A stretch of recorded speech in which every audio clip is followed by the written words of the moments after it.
Et bien bonjour à tous, c'est Zahirek, j'espère que vous allez tous très bien. Aujourd'hui je vous propose une vidéo bilan de l'année 2024 sur ma chaîne YouTube.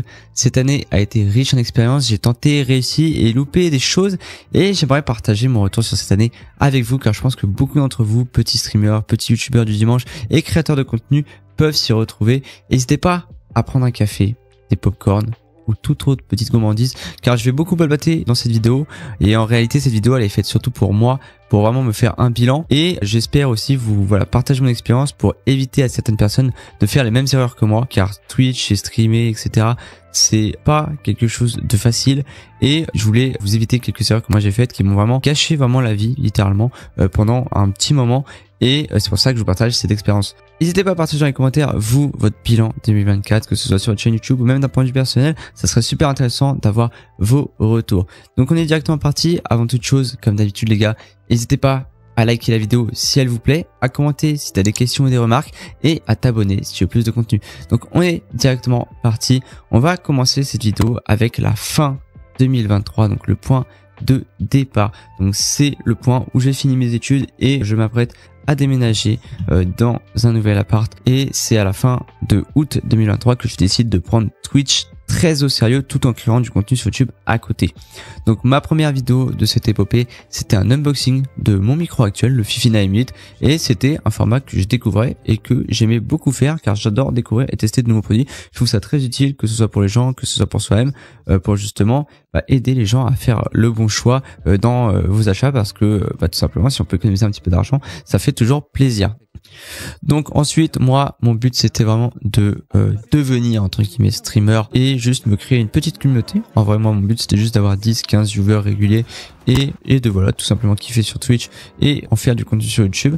Donc je streamais très régulièrement, donc c'est-à-dire que je m'étais pris très au sérieux, donc design de la chaîne, planning de stream, vidéo, annonce de stream. Je faisais beaucoup de choses. À ce moment-là c'était plus du Valorant, puis période Fortnite notamment quand il y a eu les compétitions d'Inoxtag qui était voilà je crois la Coupe de France. C'était vraiment une super période, donc ça avait commencé par là. Mais les premières vidéos c'était des rediffusions de Twitch légèrement montées pour donner un petit peu de dynamisme aux vidéos. Et au cours de cette année là j'avais changé justement mon pseudo parce que je me disais que Zahirek c'était pas assez simple pour marcher etc. J'étais vraiment dans l'optique d'optimiser un max tout ce que je pouvais faire. Donc bien sûr c'était extrêmement débile, ne faites pas ça. Du coup ça veut dire que je streamais, que je reprenais les vidéos et que je refaisais un montage par derrière en prenant des petits moments sympathiques etc. En parallèle des vidéos classiques je faisais beaucoup de shorts, donc minimum un par jour. Donc c'était simplement des moments de mon stream en gros que je pouvais tirer de mon stream. Donc c'est à dire que je peux avoir peut-être 7 moments compilés d'un stream et je faisais des mini shorts, donc ça me pouvait m'en faire un par jour. Donc avec un stream je pourrais peut-être avoir 7 shorts et du coup je préparais des shorts en avance. Donc les problématiques rencontrées sur cette période c'était vraiment de streamer tout simplement avec 0 spectateur. Honnêtement je trouve que mentalement c'est très difficile quand vous donnez tout, que vous faites des sacrifices, quand vous vous empêchez des fois de sortir etc. parce que vous avez un petit peu votre rêve idéaliste pour justement essayer de streamer. C'était vraiment difficile mentalement, on donne beaucoup mais il y a l'absence d'interaction et c'est vraiment dur à encaisser. Et surtout la charge de travail à ce moment-là pour moi c'était vraiment trop intense pour les résultats obtenus. C'est-à-dire que les shorts marchaient bien, environ je dirais 1000 vues et après ça me faisait gagner un petit peu des abonnés mais ça crée pas trop de réelle communauté et d'un point de vue personnel c'était pas forcément les montages qui me faisaient le plus kiffer à faire parce que j'essayais juste de faire des bons montages pour essayer de faire des vues entre guillemets et j'y prenais pas forcément plaisir. Donc tout ce qui était du coup je faisais stream, vidéo, short et miniatures, description, annonce, je faisais tout moi-même. J'ai essayé un petit peu de simuler à ce moment-là le fonctionnement des gros youtubeurs qui ont des équipes et clairement c'est pas la bonne chose à faire. Je pense qu'il faut vraiment rester simple pour ses débuts. Donc ensuite arrive l'année 2024 où voilà je comprends un petit peu ce qui se passe, j'essaye de tenter des trucs, d'ajuster certaines choses pour tout en essayant de m'améliorer continuellement. À ce moment-là je continue à faire mes streams principalement sur Fortnite, un petit peu de Valorant, mais je stream principalement pour en faire des vidéos, c'est-à-dire que voilà je joue avec mes potes, j'essaie de trouver quand même des sujets de stream, d'avoir des thématiques de stream, donc par exemple je sais pas objectif top 1, je vais essayer de essayer de ne pas juste streamer dans le vide sans vraiment de raison et essayer d'avoir un petit truc un peu pro pour attirer du monde. Ensuite de ces streams là je faisais encore des montages et j'essayais cette fois-ci de faire des montages très dynamiques et vraiment assez complexes pour attirer le plus de personnes car à ce moment-là sur Fortnite c'est ce qui marchait, c'était vraiment des montages avec des cuts de partout, des effets etc. Donc ça me prenait énormément de temps, au moins je dirais 4 à 5 jours minimum par vidéo, ce qui était difficilement conciliable avec mon travail et ma vie personnelle, parce que je rentre, moi je fais du sport aussi à côté, du coup ça me laissait genre 1h30, 2h max par jour, et quand je dis 1h30, 2h max, c'est en oubliant ma copine entre guillemets. Donc le résultat c'était vraiment mitigé, il y avait peu de vues et franchement beaucoup de frustration face à l'effort que je fournissais. Je dis pas en tout cas que ce que je faisais c'était mérité ou c'était de la qualité, au contraire je pense que les vidéos étaient très moyennes, mais par rapport à l'effort fourni il y avait beaucoup de frustration. Donc il y a eu quand même un petit moment marquant lors de cette de ce début d'année 2024/fin 2023, c'était l'une des vidéos où j'offrais un PC à mon petit frère, où voilà j'ai pu monter etc, et ça restait une vidéo voilà très souvenir pour moi, très précieux. Si vous ne l'avez pas vue, n'hésitez pas à aller la voir, honnêtement je trouve que elle est très belle d'un point de vue humain, n'hésitez pas à aller voir, en tout cas ça me ferait extrêmement plaisir. Donc c'est à ce moment-là que j'ai commencé à me remettre vraiment en question sur le fait de streamer, de faire des vidéos, parce que j'ai commencé vraiment à me lasser de Fortnite et mentalement ça commençait à être dur, puisque ça faisait 3-4 mois de sérieux et de sacrifice, parce que j'aurais aimé aussi dans un sens, à ce moment-là, durant ces 3-4 mois, tu te dis ouais j'ai fait tout ça pour au final voire rien du tout, et j'aurais peut-être plus aimé à ce moment-là chiller, profiter de ma vie sociale etc. Entre les streams et les vidéos je sentais que j'y trouvais plus du tout autant de plaisir qu'avant. Donc ensuite voilà, je commence à avoir un petit peu cette mentalité négative par rapport au stream, mais je sens que ça commence à me peser personnellement, et on arrive cette fois-ci à la mi-2024 où je commence à craquer Fortnite, je commence à craquer des streams, voilà, le fait de streamer régulièrement et même trop souvent, essayer de limite me forcer à streamer, ça me dégoûte un petit peu de faire ça, parce que même si t'as toutes les bonnes intentions, si t'es pas drôle, si t'es pas divertissant ou quoi, c'est compliqué d'attirer les gens. Et moi je pense que je suis juste un gars chill, normal, et donc je pense que c'était normal qu'à ce moment-là j'avais pas vraiment de personnes qui s'attachaient à moi etc, parce que je faisais rien d'extraordinaire, je faisais pas plus qu'un autre. Donc à partir de ce moment-là, donc on est à peu près autour d'avril 2024, je décide de levier pied sur les vidéos issues de stream.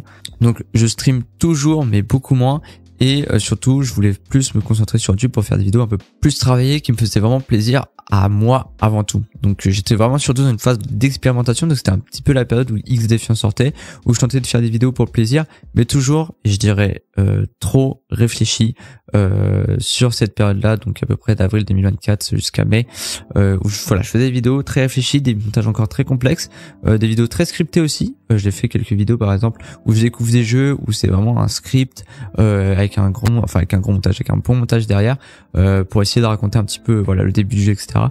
Et à ce moment-là je rekiffais un petit peu, mais j'avais toujours un petit peu les épaules un peu lourdes par rapport à toute l'énergie que j'avais donnée précédemment, et je sentais que je continuais encore à faire des vidéos vraiment pour essayer de faire en sorte que ça marche. Et c'est ce point-là que je voudrais que vous reteniez dans cette vidéo, pour ceux qui s'essayent sur YouTube, qui se donnent corps et âme et qui voient que ça marche pas et que limite ils sont un petit peu en train de gâcher leur temps. Faites des vidéos vraiment pour le kiff, quitte à ce que la vidéo soit nulle. Honnêtement, faites-vous kiffer. Si c'est votre kiff de faire plein de compiles, de faire plein de montages, de vous donner à fond et tout, pas de souci, mais faites attention à vous. Je pense que quand même c'est important de garder un petit peu les pieds sur terre de temps à autre, parce que c'est pas comme moi j'ai fait où je me donne corps et âme, j'en gâche un petit peu ma vie de couple, ma vie personnelle, pour justement essayer d'atteindre un rêve peut-être un petit peu trop idéaliste, même si je conçois que c'est un moyen de gagner sa vie, une manière de vivre vraiment que tout le monde peut kiffer pour ceux qui jouent aux vidéos, qui ont grandi dans ça, mais faites attention à vous, on peut vraiment facilement s'y perdre, et c'était vraiment moi à ce moment-là, j'étais vraiment perdu. Donc résultat de cette petite période, vu que j'ai fait des vidéos un petit peu plus personnelles, forcément pas avec un gros montage, mais quand même avec très réfléchi, les vidéos ça a eu un petit peu un regain de vue, mais rien d'extraordinaire et pas vraiment suffisant pour me motiver. Et c'est à partir de fin mai, début juin 2024 où c'est là où j'ai eu un gros craquage mental, où je n'ai plus fait réellement de vidéos jusqu'à fin août, car plus du tout de motivation. Je m'étais beaucoup, voire trop donné sur le résultat que moi j'entendais, Et c'est cette phrase-là qui m'a fait tilter que j'avais un problème. J'attendais trop un résultat et pourtant c'est pas pour ça que je fais des vidéos de base. Mais de base c'est vraiment juste simplement le fait de partager des trucs sympas lorsque je joue, lorsque je découvre, interagir avec les gens et voilà parler, voilà me faire une petite communauté, une petite vie sociale sur l'ordinateur. C'est vraiment un petit peu ça mon but, juste de partager. Et au final je me suis retrouvé à chercher un petit peu la gloire alors que de base je me lance pas du tout pour ça. Donc à ce moment-là, vraiment craquage total. Dans ma tête, c'est vraiment j'arrête le stream pour vous dire que je suis tellement un petit peu atteint mentalement que je me dis que je jette un petit peu tout ce qui passe sous la main qui est lié au stream. Donc je range ma caméra, je range tout mon setup en fait, tout ce qu'il y avait en trop qui était pour le streaming, donc tout ce qui est les lumières, les LED, tout ce qui était décor, tout ce qu'il y avait par rapport au streaming, j'ai enlevé, j'ai qu'à ranger, j'étais en mode ça, comme le costume de Spider-Man. Vraiment, c'était à ce moment-là, je craque et j'enlève mon costume de Spider-Man, j'arrête, je reviens à une vie on va dire normale, sans de travail sur YouTube entre guillemets. Donc ensuite arrive août 2024 où pendant l'été, j'ai vraiment pris du recul depuis cette période-là où j'avais vraiment arrêté. Je me suis demandé pourquoi je faisais tout ça. C'était vraiment une période d'introspection. J'ai compris que je voulais créer avant tout pour m'amuser et que malheureusement YouTube stream, on va dire malheureusement ou heureusement, c'est une passion trop dévorante pour moi. Je ne peux pas m'arrêter. Je trouve ça trop stylé, trop agréable de créer, de monter des choses, de montrer des choses, essayer d'expliquer, essayer de partager en fait des trucs plutôt sympas et que les gens kiffent. C'est vraiment quelque chose que j'adore et qui tout simplement et me manque en fait si je le fais pas. Du coup je sais pas s'il y en a d'autres qui sont dans cette situation, mais moi par exemple je sens que si j'arrête les vidéos, je sais que dans 2 mois j'en ferai une, tu vois.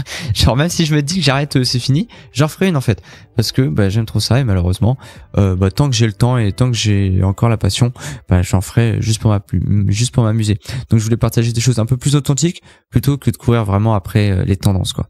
Donc arrive ensuite automne 2024 où voilà, je recherchais un petit peu de l'équilibre, je me suis décidé à reprendre les vidéos, mais cette fois-ci avec beaucoup plus de recul, c'est-à-dire me concentrer sur des vidéos plus courtes et accessibles, comme par exemple des tutos rapides, des moments forts de gameplay. Ça me permettait de produire des vidéos que je kiffais sans trop m'épuiser. J'ai également commencé à réfléchir à des contenus un petit peu plus personnels sur des sujets où vraiment je pouvais être moi-même. Malgré cette approche, je me suis rendu compte que mon emploi du temps restait un obstacle entre le travail, la vie sociale, ma copine, mes autres projets, et je n'arrivais pas à publier régulièrement. Les vidéos, les sujets de vidéos étaient mieux, mais je me cherchais encore un petit peu. Donc par exemple, j'avais fait un petit tuto pour installer Black Ops 6, j'avais fait j'avais fait pas mal de guides en fait, par exemple sur Deadlock, où j'avais fait vraiment des grosses vidéos, et à ce moment-là, j'étais encore en train un petit peu de régler tout ce qui était micro, etc. Et du coup, c'était pas terrible. J'avais tenté certaines choses, c'était pas parfait mais il y avait de l'idée, donc c'était plus par spontanéité, mais ça se ressentait encore que il y avait pas vraiment de qualité dans les vidéos, parce que tout simplement le public n'était pas au rendez-vous. Et je trouve que l'algorithme sur YouTube est très bien fait, car si votre vidéo généralement est bien, généralement elle marche. Donc ensuite on arrive cette fois-ci à la fin d'année, donc tout ce qui est novembre, décembre 2024 et jusqu'à l'heure d'aujourd'hui. Actuellement, lorsque je tourne cette vidéo, on est le 26 décembre et je publierai cette vidéo certainement à la nouvelle année, simplement d'un point de vue symbolique pour vraiment faire un bilan de cette année. Donc voilà, jusqu'à là maintenant, ces derniers mois de l'année, je me suis concentré sur des vidéos où, comme je l'ai dit, je pourrais vraiment faire des vidéos qui peuvent être utiles. C'est vraiment dans cette optique-là que maintenant que je fais des vidéos, c'est qu'est-ce que je pourrais faire, non pas pour amuser la galerie, mais vraiment pour être utile aux gens. C'est-à-dire, qu'est-ce que je pourrais faire pour, par exemple, je joue à Black Ops 6, j'ai eu pas mal de galères. Tiens, je vais en faire une vidéo sur ça, parce que je me dis que ça peut être utile. Et je pense vraiment comme ça maintenant, et j'essaie de trouver des sujets de vidéos. Vraiment, je me suis concentré sur des vidéos où vraiment qui pourraient être utiles, donc au lieu d'essayer de réellement divertir dans le sens drôle du terme, car comme j'ai dit précédemment, ma personnalité, ça sera jamais celle d'Inoxtag, de Locklear. Je suis pas non plus un Gotaga fort à tous les jeux. Je suis juste un chill guy qui joue, qui découvre des choses, qui veut les partager pour vraiment être fier de ce que je propose et ne pas avoir honte, car toutes les vidéos que j'ai précédemment mis avant août sont mis en privé, car tout simplement je mettais ma cam pour faire un petit peu comme les autres, essayer d'avoir un beau décor, alors que c'est pas forcément ce que je veux représenter, c'est pas ce qui compte dans une vidéo, c'est pas à quel point tes LED sont bleues, c'est vraiment le contenu que tu présentes et j'ai trouvé que cette pensée-là m'a vraiment traversé l'esprit et j'essaie de l'appliquer au jour le jour pour vraiment juste me faire kiffer et ne pas juste chercher le buzz pour rien. Honnêtement, c'est pas le but du truc. Donc ensuite, ce que je retiens, c'est que chaque vidéo, qu'elle fonctionne ou pas maintenant, ça m'apporte quelque chose, que ce soit des compétences en audiovisuel, des souvenirs, parce que moi c'est des trucs que j'aime bien, c'est des moments où j'ai galéré, où j'essaie de présenter des trucs et tout, ou tout simplement du plaisir à faire cette vidéo. J'ai aussi compris que ma chaîne, ça devait être avant tout un hobby et une façon de m'exprimer, une façon de passer du temps et pas une obligation à tout prix. J'avais un petit peu ce syndrome de j'ai beaucoup dépensé pour streamer, j'ai beaucoup dépensé pour YouTube, dans du matériel, dans ma vie en général pour changer d'appart. C'était une raison pour laquelle je voulais changer d'appart pour pouvoir streamer, etc. Donc c'est un petit peu mené ma vie, je dirais en bateau. Et il faut vraiment se rappeler que de base c'est vraiment un hobby et que tout simplement vous pouvez pas tourner votre vie autour de ça. Je trouve que personnellement ce n'est qu'un avis, mais je trouve que c'est un trop grand risque de se jeter là-dedans à 200%. Pour moi, il faut y aller crescendo. Et vu que moi personnellement j'avais acheté tellement de matos, j'avais beaucoup dépensé d'argent pour ça, me dire que je streamais, que je faisais des vidéos et qu'il y avait aucun retour entre guillemets sur investissement, tout simplement, la parole que je viens de dire là, elle est très flagrante. C'est qu'il y avait tout simplement un problème de réflexion. C'était pas pour ça qu'il fallait faire ça. Donc j'espère que ces petits points d'attention que j'ai pu révéler dans ce bilan 2024 pourra servir à quelqu'un. Je pense pas qu'il y a des gens qui sont restés jusque là. La vidéo dure, je pense, 15 voire 20 minutes. Donc si c'est le cas, n'hésitez pas à mettre un petit commentaire. Hashtag c'est toujours là. Et pour conclure, j'espère que l'année 2025 sera bien meilleure pour moi, pour vous, que ce soit d'un point de vue professionnel, d'un point de vue personnel. Merci à tous ceux et celles qui m'ont suivi, que ce soit même un petit peu par vos likes, par vos commentaires, ou juste le fait de regarder mes vidéos, ça me fait extrêmement plaisir. Je pense pas que actuellement j'ai une réelle communauté, car mes vidéos c'est vraiment un petit peu tu cliques, tu likes et tu t'en vas, et où les gens s'abonnent un petit peu, il n'y a pas vraiment de communauté derrière. Donc pour 2025, moi ça serait vraiment ça mon objectif, essayer de toujours faire des vidéos un petit peu diverses et variées, mais que les gens justement regardent un petit peu parce que moi j'ai sorti la vidéo et que ça peut être sympa. Donc pour 2025, voilà, je veux continuer sur cette lancée, mais avec encore plus d'authenticité. Peut-être tester des formats différents. Je sais que par exemple je vais au Japon en avril, donc pourquoi pas tenter des vlogs. Donc je pars 3 semaines et j'aimerais vraiment faire du contenu au moins pour tester. Je pense que je vais filmer plein de choses. Je vais essayer de filmer pour faire un petit vlog. Mon seul objectif c'est de continuer à m'amuser et à progresser dans ma création de contenu, et j'arrêterai certainement quand la vie m'en empêchera. Et vous, comment s'est passé votre année 2024? Quels sont vos projets pour 2025? Partagez-les en commentaire. Je serais super curieux de savoir votre expérience sur 2024. Peut-être qu'il y a des gens qui sont un petit peu comme moi, qui se sont un petit peu perdus en chemin sur cela. Je vous remercie en tout cas d'avoir regardé jusque-là. Si vous êtes resté jusque-là, mettez dans les commentaires hashtag c'était pas trop mal. Je vous dis peace, c'était Zairic. Et surtout, créer du contenu, ça doit être un kiff, mais surtout pas une obsession. Ne soyez pas omnubilés par un rêve, quitte à en oublier la réalité et louper de belles choses. Je vous dis peace.